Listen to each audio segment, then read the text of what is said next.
We send dozens of them every single day, often without even a second thought. Quick emails, instant messages. But what if I told you that each one of those is a hidden opportunity? That these routine communications could actually be a powerful tool to accelerate your career? Well, today, we're going to crack the code on the art of the everyday message and turn what might be a liability into your secret professional asset. I mean, just think about that for a second. That quick two-line email you just sent to a colleague, or that simple request to your boss. Could it be sending the wrong signal? The stakes in a routine communication are surprisingly high, and they're often hidden in plain sight. All right, so here's our game plan. First, we'll dig into why these messages are so darn critical. Then, we'll unveil a simple 3-step writing process. It's kind of like a career hack. We'll look at some really cool before and after examples for both getting stuff done and building relationships. And finally, we'll boil it all down to a new communication formula you can start using right away. Every single message you send is like a small vote of confidence, or maybe a vote of no confidence in your professional brand.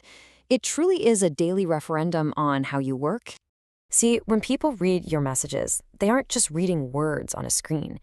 They're making these instant subconscious judgments about you, about your responsiveness, your reliability, your attention to detail.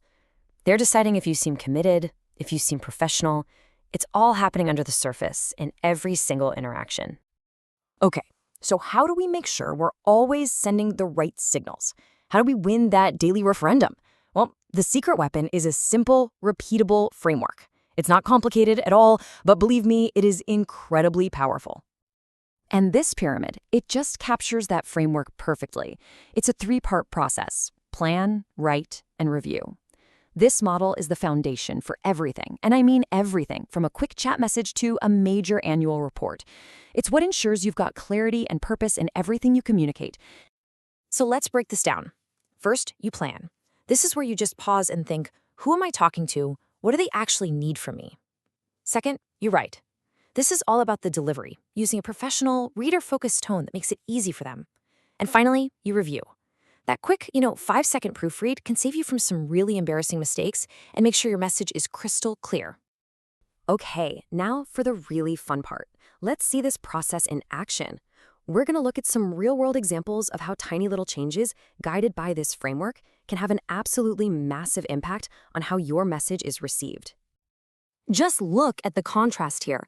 On the left, you've got this message that's demanding, kind of confusing, and it completely buries the important information. Then on the right, the exact same request is presented clearly with a positive tone and deadlines that are super easy to scan. The difference is honestly night and day, and it's all down to the details. All right, let's zoom in on one specific category: messages that are all about getting things done. We'll start with one of the most common types, and maybe one of the easiest to get wrong: making a request. So take a look at this one. The subject line, software, is, let's be honest, totally useless. The actual request is buried somewhere in that giant block of text, and the reason for it is super vague. The person who gets this has to work way too hard just to figure out what the sender even wants. For any busy person, that's an instant no. So, how do we fix it?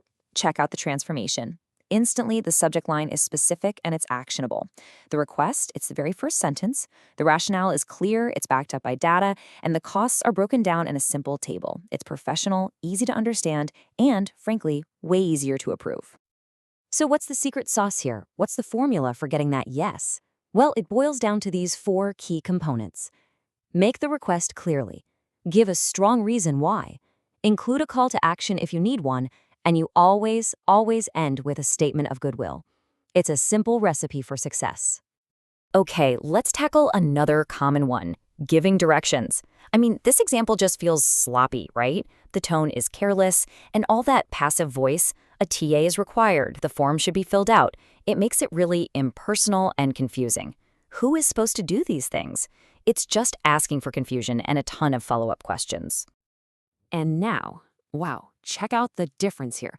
The subject line is now descriptive, the tone has shifted from careless to helpful and professional, but you know what the real game changer is? The directions are broken down into clear, numbered steps with active language. There's zero ambiguity.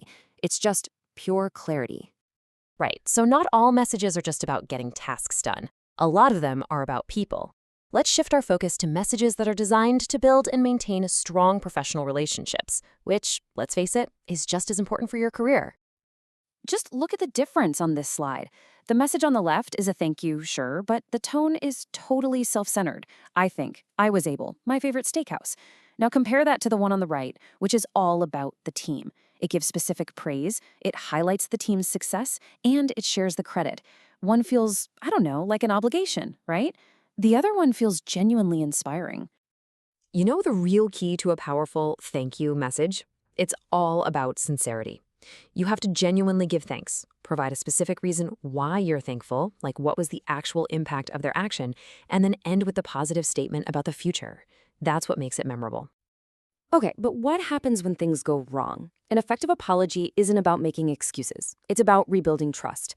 Notice how this message clearly acknowledges the mistake, expresses regret for the impact, takes full responsibility, and makes a commitment to do better. Now that is how you repair a relationship. So this is really the anatomy of a real apology. You have to check all 5 of these boxes. Acknowledging the mistake without accepting responsibility isn't an apology. Promising to do better without expressing regret just feels hollow.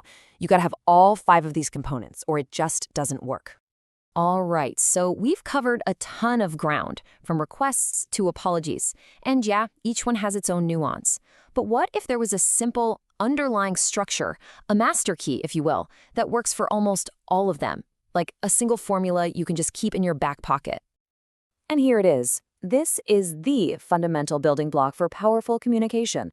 First, state your main message. No fluff, no beating around the bush. Just get right to the point. Second, provide the essential details. Give the context, the rationale, the why. And third, always, always end with goodwill.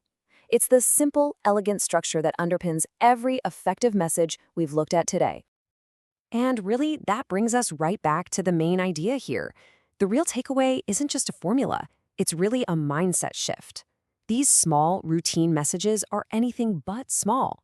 They are your daily opportunity to build your professional brand, to prove your reliability, and to show your commitment one carefully crafted sentence at a time. So I'm going to leave you with this question to chew on.